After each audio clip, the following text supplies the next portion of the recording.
Good afternoon, my dear brothers and sisters. This year, 2026, the Philippines celebrates the 40th anniversary of EDSA People Power that happened in February 1986.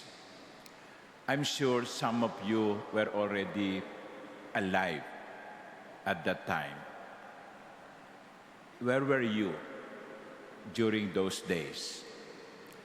I remember I was a newly ordained priest. I was ordained in 85, and a year after, in 86, EDSA revolt happened. I remember the euphoria. I remember the joy. Yung mga tao sa mga video, nakikitang umiiyak nung malaman ng wala na ang mga Marcoses. At ang headline kinabukasan sa dyaryo ay Marcos Flees. Well, hindi natin masisisi yung mga taong yon, yung mga nagsasaya nung mga araw na yon, sapagkat sa loob ng 14 na taon, 14 years, the Philippines was under martial law from 1972 to 1986. And for those of us who lived during martial law, we remember how difficult it was. Takot ang mga taong magsalita kasi pwede kang damputin ng Metrocom. Metrocom pa nun. No? Pwede kang dalhin. I remember sa Malabon, merong isang sa plaza na merong isang malaking kulungan at doon inilalagay yung mga nahuli the night before. At na mga nakalagay doon sa kulungan, kulang sa disiplina. Kulang sa disiplina. Yun yung mga nahuling nakahubad, ang half-naked, yung mga umiinom sa kalsada, yung mga magnanakaw, and so on and so forth. Some people say martial law was good, but for those who were tortured because of their political belief, martial law was evil. Kaya nga nung umalis na yung pamilya, no, tuwan-tuwa ang mga tao. There was celebration. Of course, pinabalik naman natin sila, but that's another story for another day. Now, I mentioned that historical background because of the first reading today. The first reading, the only one that was proclaimed in the whole 8 weeks we have been listening to the prophets, comes from the prophet Nahum. We don't know much about Nahum except his name. But in the first reading, he was telling the people, celebrate your feasts, Judah. Celebrate. Magfiesta kayo. Magdiwang kayo.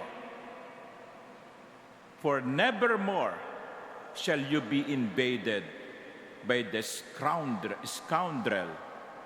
He is completely destroyed. Now, ano yung background ng unang pagbasa? Simple lang. Sa mahabang panahon, nasasakop sila ng Assyria, the Assyrian kingdom. Ang capital ng Assyrian kingdom is Nineveh. Nineveh. And God destroyed the Assyrian kingdom through her enemies. Through her enemies. It was not God who directly destroyed them. Assyria was destroyed by her enemies. Kaya ang sinasabi ni Propeta Nahum, yung mga nasasakop ng Assyria, yung mga alipin ng Assyria, magdiwang kayo. Wala na ang inyong manlulupi. Now, there are two things that we can learn from this reading. Number one is pride and power are temporary. Pride and power are temporary. You may be powerful now, but tomorrow you will be defeated. You may be on top now, but next day you will be defeated. And that is a very good reminder. Assyria thought, no? They were powerful, they were invincible. Walang makakatalo sa amin, isa kaming malakas na kaharian. And where is Assyria now? Wala na. Power and pride, they are temporary. Kaya sabi nga natin sa Tagalog bilog ang mundo, gulong ng palad, minsan nasa ibabaw, minsan nasa ilalim. Kaya kapag nasa ibabaw ka ngayon, huwag ka masyadong mayabang. Kasi yung corona mo, no, pwedeng malaglag yan. Makapangyarihan ka ngayon, huwag kang pakakasiguro na makapangyarihan ka pa rin bukas. Nakita na natin ng kasaysayan ng tao, ng mundo, yung mga makapangyarihan noon, wala na ngayon. Yung mga mayayaman noon, wala na ngayon. Yung naghahari-harian noon, wala na ngayon. Sapagkat sa mundo, ang mga bagay na ito ay panandalian. At kung ikaw naman ay nasa ilalim ngayon, huwag ka mawalan ng pag-asa. Nakikita ng Diyos ang iyong sitwasyon at gagawa siya ng paraan upang ikaw ay iangat. At yun ay pinakita niya sa kasaysayan ng Juda. Dating silang alipin, pero kumilos ang Diyos sapagkat nakikita niya ang nangyayari.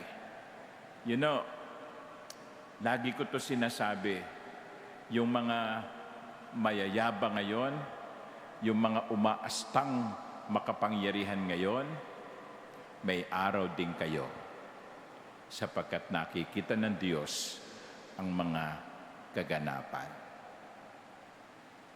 My dear brothers and sisters, this first reading reminds us of two things. Everything in this world is temporary. Only God is everlasting. Tanging ang Diyos ang mananatili. Amen.